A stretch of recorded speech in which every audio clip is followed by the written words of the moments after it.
This eye has become synonymous with conspiracy theories, and these cards received a lot of attention after the 9/11 attacks in 2001.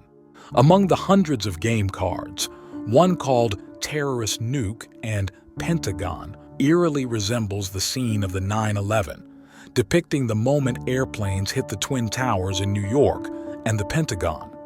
This coincidence convinced many that 9/11 was orchestrated by the deep state or was an execution of the Illuminati's New World Order. Subsequent world events like Princess Diana's death, NASA's moon landing, the Fukushima nuclear leak, and the Gulf of Mexico oil spill can all be predicted in these cards. Are the Illuminati cards revealing a global agenda for the New World Order, or are people just seeing what they want to see? The Illuminati is rumored to control the modern world's finance, politics, military, and entertainment sectors, orchestrating major events and guiding human history toward a new world order where the population is reduced to 500 million under their complete control. These claims all originate from this set of cards, which seem to have an uncanny ability to predict the future. After 9/11, conspiracy enthusiasts began to study these cards extensively. They found many government secrets and numerous predictions beyond the tragedy. This one predicted Trump's presidential run. Another card implies the U.S. Supreme Court is controlled by a secret organization, represented by a pyramid with an eye at the top, symbolizing the Illuminati. This card shows Bill Clinton with a dog leash around his neck. Some believe that's suggesting Hillary's control over him. There's also a card many believe represents Monica Lewinsky, stating that any male celebrity can be attacked, but it must be initiated by the media. If successful, the man will be scandalized and unable to hold office. In 1998, Clinton's sex scandal with Lewinsky was exposed. A card depicting Princess Diana states she is immune to all attacks except by the media. On August 31, 1997, after her divorce, Diana and her boyfriend Dodi Fayed were hounded by paparazzi and had a car accident in a tunnel, resulting in their deaths. Another card predicted the global surveillance program PRISM, exposed by Edward Snowden in 2013, the Fukushima nuclear disaster in 2011, and the 2004 Indonesian tsunami also matched the card's predictions. Let's look at some lesser-seen cards. One depicts the Democratic and Republican Party symbols, an elephant and a donkey as golden calves, suggesting false leaders. Another card shows Al Gore, the former U.S. Vice President and environmental scientist, hugging a tree with a strange expression, hinting at his advocacy for carbon reduction and global warming awareness. Gore has been promoting carbon reduction since the 1990s, pushing for global climate conferences and encouraging countries to join the Kyoto Protocol.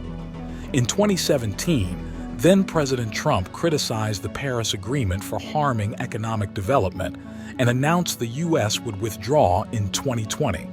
One of President Joe Biden's first actions in 2021 was to rejoin the Paris Agreement. The core message of this card is that environmental scientists like Gore have raised awareness of climate change urgency, leading to carbon trading as a scarce resource and restricting developing countries' carbon emissions to hinder their overall development. Mainstream media has been promoting this concept since the 2009 Copenhagen Conference, and climate disaster movies like The Day After Tomorrow and An Inconvenient Truth have made global warming public knowledge.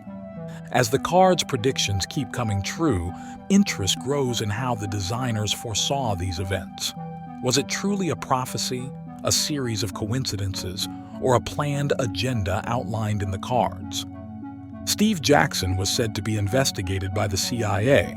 It is believed that Jackson conducted hacking activities before designing the cards. People generally think the card contents come from Illuminati internal data hacked by Jackson, compiling their methods for rewriting world progress and establishing their New World Order. While this sounds far-fetched, it's not entirely implausible. In the early 90s, the CIA created the National Security Agency to monitor the world through the internet and online technology products. These events remained largely unknown until Snowden's revelations. After 9/11, the USA Patriot Act strengthened counterterrorism efforts but also expanded National Security Agency's powers. As more information about CIA and NSA internet surveillance has been exposed over the years, the Illuminati conspiracy theories have thrived on this mistrust, fueling fears about an uncertain future. Nowadays, the Illuminati is synonymous with the study of conspiracy theories, but going back to the origins of its ideology, the name used by the organization, the Latin word Illuminatus, was simply an advocacy of human enlightenment and the elimination of superstition, and as such the word implied revelation. Light was seen as a direct transmission from a higher source, or a state of clarity and exaltation of the human intellect. The Illuminati, originally a real-life secret society, was first founded in the 18th century in Bavaria, a state in modern-day southern Germany. The Bavarian Illuminati was founded in 1776 by Adam Weishaupt. Originally a professor of law at the University of Ingolstadt, Weishaupt was influenced by the Enlightenment and advocated modern universal values such as rationalism, freedom of religion, and universal human rights, as well as religious superstition and ignorance. The Illuminati was founded to circumvent the suppression of the Catholic Church and to resist the Church's control of the government. Unaccepted within Freemasonry, Weishaupt decided to create his own secret society, the Illuminati.